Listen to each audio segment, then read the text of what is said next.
Tinha o direito de insurgir-me contra os depoimentos venenosos? De forma nenhuma. Não há nada mais precário que a justiça. E se quisessem transformar em obras os meus pensamentos, descobririam com facilidade matéria para condenação. Graciliano Ramos, Memórias do Cárcere, 1953.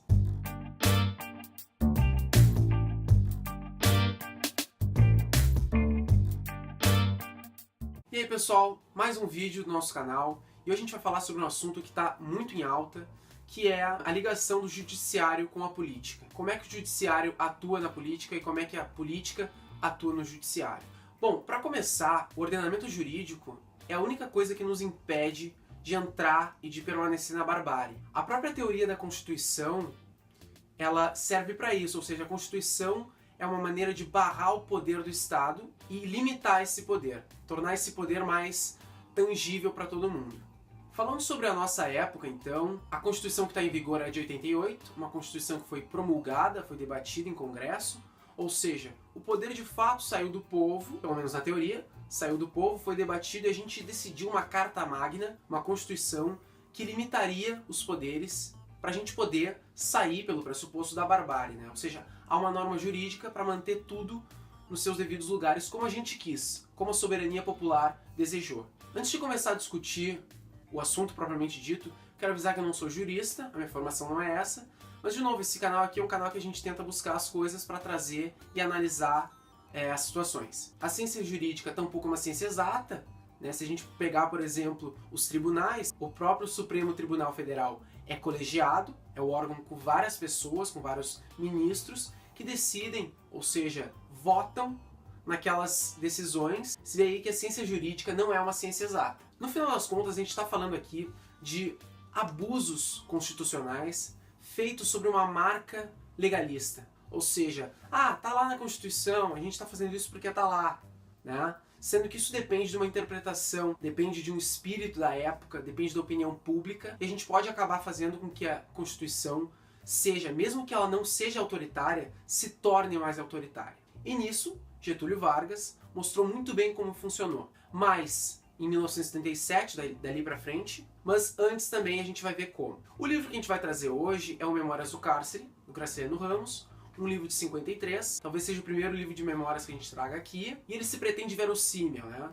Então na introdução o Graciliano já vai falar sobre esse jogo entre a realidade e o que ele supostamente vai romancear. É um livro que a própria historiografia usa para entender os abusos do Estado Novo, né? Sobretudo antes do Estado Novo, né? Em 34, 35, 36, até chegar em 37, que é propriamente dito o Estado Novo. O Graciliano, então, é preso em 1936, em Alagoas. Ele tinha um cargo público, na instrução pública, e ele é preso, e fica muito legal ele contando nas memórias, como não é uma acusação. Então, ele não é acusado, ele é simplesmente, supostamente, um criminoso, né, com ligações ao comunismo. Ele não entende muito bem por que isso, mas enfim, ele é preso e a legalidade é jogada fora. Para a gente entender essa questão da legalidade com a Constituição, como é que o Graciliano foi ou não preso, a Constituição em vigor, quando o Graciliano Ramos é preso, é a Constituição de 1974. Promulgada, havia uma assembleia, tudo feita na devida legalidade, né?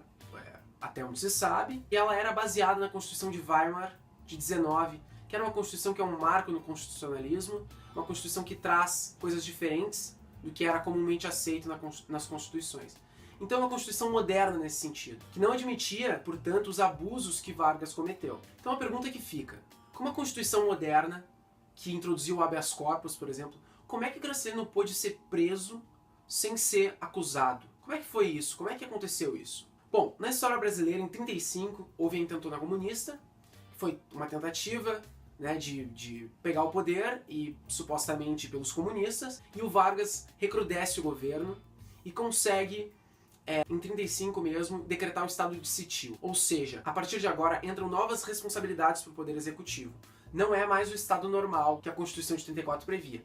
Nós ainda estamos na Constituição de 34, mas esse dispositivo que atua no estado de sitio restringe um pouco as liberdades individuais. O que a Constituição de 34 dizia, então, se alguém decretasse estado de sitio? Dentre outras coisas, o artigo 175 dizia o seguinte: em todos os casos, as pessoas atingidas pelas medidas restritivas da liberdade de locomoção devem ser, dentro de 5 dias, apresentadas pelas autoridades que decretaram as medidas com a declaração sumária dos seus motivos ao juiz comissionado para esse fim, que as ouvirá tomando-lhes por escrito as declarações. Ou seja, não é porque está em estado de sitio que tu pode pegar o sujeito e trancar e não importa, como fizeram com Graciliano e com várias outras pessoas. O presidente da República e demais autoridades serão responsabilizados pelos abusos que cometerem. A inobservância de qualquer das prescrições desse artigo tornará ilegal a coação e permitirá aos pacientes recorrerem ao Poder Judiciário. Nada disso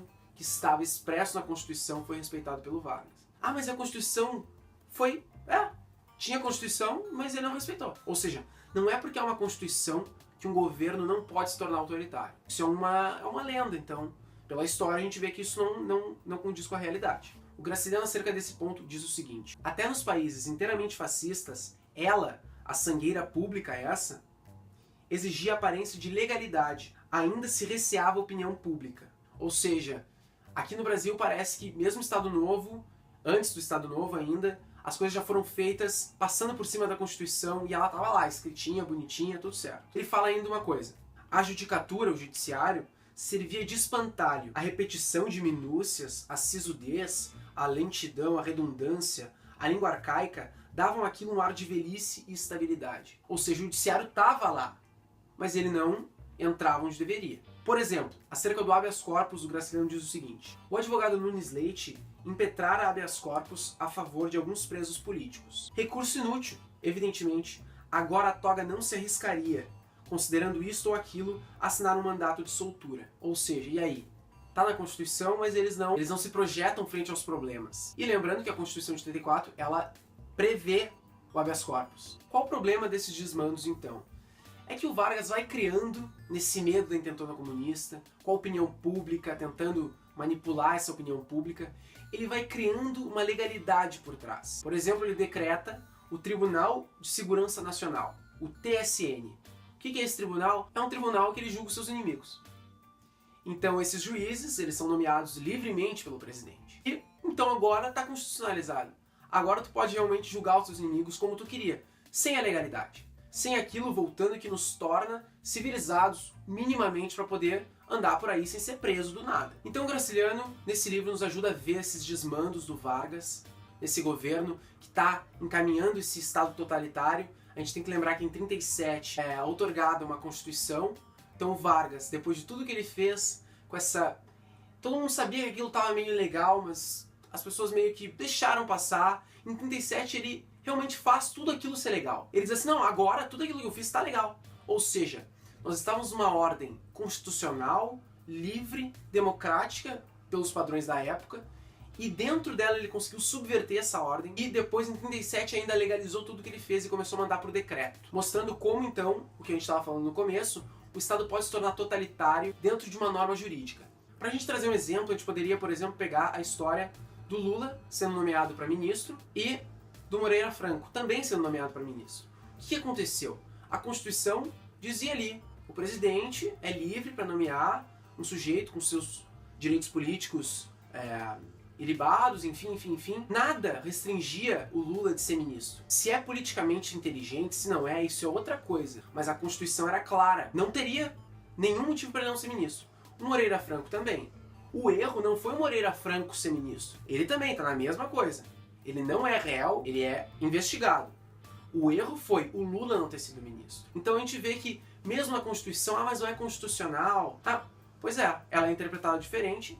Isso depende da gente também. A gente pode ter um protagonismo nesse sentido, sendo mais ou menos funcionando como um quinto poder, ou seja, fazer pressão para que a Constituição seja lida como a gente acha que ela deve ser lida. Ou seja, é todo mundo igual mesmo, porque é isso que nos separa daquilo que a gente está falando da barbárie. Concluindo então, mas olha só, e se não tiver na Constituição e for bom pro país, e for legal, for todo mundo achar que tá ok, isso é um perigo. Por que é um perigo? Porque isso tira a normalidade. De novo, a única coisa que a gente pode se fiar, né? O Ciro Gomes, que é jurista e político, diz o seguinte, mais ou menos o seguinte, numa entrevista dele: a selva de onde viemos, na qual nós conquistávamos nossos desejos pela força, vai sendo substituída por um conjunto de regramentos, de símbolos, de poderes jurídicos que vão dominando nossos instintos bestiais. Ou seja, não é só firula. Isso é a única coisa que nos impede do autoritarismo, do totalitarismo e disso que a gente viu no governo Vargas e pode vir a ver em outros governos, mesmo com constituições.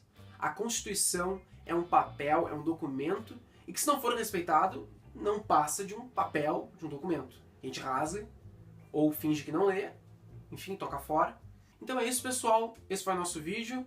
Espero que vocês tenham gostado. Leiam Memórias do Cárcere. São 2 volumes, esse aqui é o primeiro. E é um livro intenso, é um livro com uma linguagem brutal, assim, verossímil, ele vai no ponto, né? E lembrando que a historiografia tem nesse livro bases para entender a ditadura Vargas. Então é isso. Fiquem com o Drummond e até o próximo vídeo.